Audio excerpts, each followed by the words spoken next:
So finally, a couple of words on your bonuses. There are several ways you can make extra points, and one and most common one is to help me improve the scores. Particularly this online section, I'm teaching it for the first time, and so I'm sure there will be many things that can be improved. If you send me your suggestions for improving the course, I will be very happy to reward them with bonus points. It can be something as simple as correcting spelling and grammar errors in my writing, or maybe something more substantive. So anything you send to me, generally it's 0.1 points for a small correction, but again, if you give me a bigger suggestion, I may give you more points. Deferred examination, well, if something happens and you cannot take the exam at the allocated time, that's fine. Let me know. As long as you have a documented proof of your inability to take it during that exam window, we will work with you, and I'll give you a chance to rewrite the exam at a later time, or earlier if that's your preference. Finally, the table at the end of the syllabus. Syllabus. It looks something like this. Let me increase the size a little bit. As you see, we have a list of all the lectures here. So there are 15 lectures. You have questions that will be discussed in each lecture. And so these green questions, that's your other option to get bonus points. As long as you write me answers to those questions, send them to me via Blackboard, I will be happy to give you up to 0.1 points per lecture.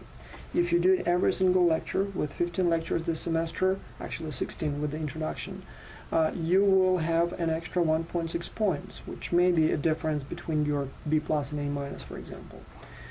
Topic, nothing unusual here. For the video lecture, you can download the file directly from the Blackboard, or you can watch it online in YouTube, and you have the links here. The whole semester is outlined one by one. You have the deadlines for the take-home assignments. You have the information about the exams. All the deadlines and everything that you need to know is here in this table. To help you visualize how the semester looks like, I put together a table at the end of the syllabus, and it shows you how the 5 weeks are mapped out and what is due when. Like, for example, exam 1 is to be taken at the end of the week 2, at the beginning of week 3. The topics are color-coded, so the green exam covers the green topics, the blue exam covers the blue topics, and then the yellow exam covers the yellow topics. Well, here are my promised several questions that students took last semester. As I said, these are your real questions. I used them in the exam, and if you want to test yourself and see how prepared you are for the exam, if the exam was held tomorrow and you had to take the test tomorrow, here is your chance. Again, even though many of these topics will look familiar, I bet most of you will not know the answers. Well, see for yourself. So here is your question. Here is your question number 1. Take a minute, try to answer it. I hope you can read the text.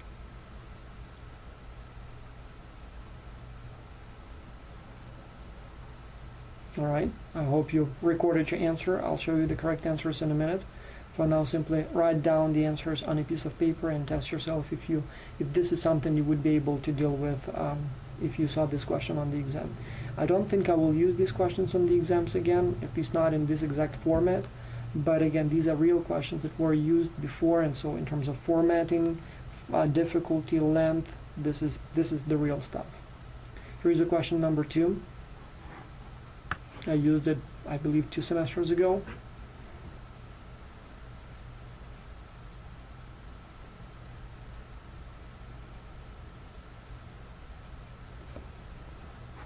If you want more time, you can always pause. You understand that, right?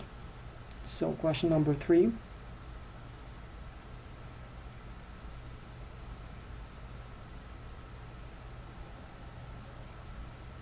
Four.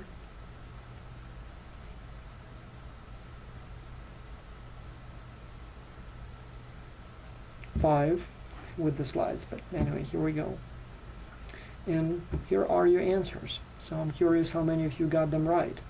Again, historically, without preparation, most students don't get more than 1, sometimes 2 questions correctly, which would be basically an F on the exam. But again, I bet or I guarantee you, as long as you study, by the time you take the test, you will be prepared enough to answer all those questions correctly, and I always have many students who answer all 100% correctly. Finally, I would like to conclude this introductory lecture with a brief story about cheating. You all know that cheating is bad, and you know what cheating is, and you know what happens if you cheat, right? So I don't have to explain that. What I'm going to share with you is a story that illustrates how I approach cheating. So here is the story. In beautiful Florida, sunny, beautiful Florida, there were two beaches, right? And they were wonderful, and you could swim in those two beautiful lagoons, but there was one problem there. If you crossed a certain red line, you would be in the shark territory. And so if you swim into this open water, these open waters, you will be bitten by sharks. They will eat you, right? So the administration of the beaches hired two bodyguards whose job was to make sure that people do not cross the red line. There was this guy and there was this guy. This guy here took his job very, very seriously. He would do anything it takes to make sure that people are well informed about the danger of crossing the red line. He would put up posters on the trees on the beach. He would prepare lectures. He would talk to the people, presentations, everything, to make sure that everybody knows about the dangers and doesn't break the rules. This guy didn't do anything. He was sleeping all day long and just didn't seem to care at all. Somehow, though, people on this beach would break the rules from time to time, and sure enough, once they do, they would be eaten by sharks.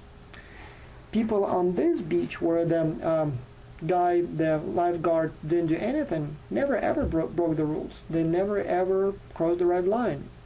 And so the first guy was kind of discouraged and didn't know what to do, frustrated. So he comes to this little guy here and says, "What is your secret?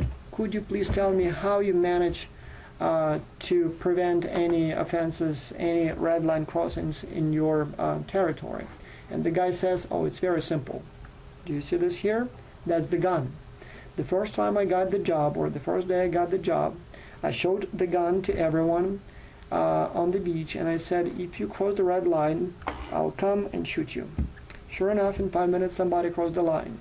I came with my gun, and I shot the bastard. Ever since, nobody ever crosses the line, no problems, we didn't lose any life ever since.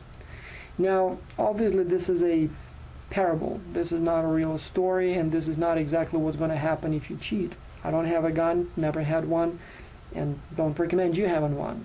But what I'm trying to say here is that I will take cheating very seriously, and especially the first offenses, the minor problem. You are caught cheating, I will do everything I can to punish you.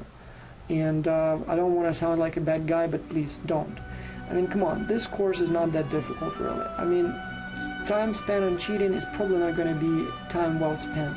You're much better off preparing well and doing well in the course without any questionable tactics. So don't waste my time, because if you get caught cheating, I'll have to file the report. It takes forever to process. I'll have to come to those hearings. You'll have all kinds of problems. We don't want to go through that. So if you sometimes find yourself in a situation that you really can't do it on time, or something else went wrong and you really need my help, talk to me. Don't cheat. Talk to me. I'll help you. I'd much rather work with you more than have to go through the process of, as I said, catching you and then dealing with all the consequences of cheating in my course. I hope this is understood.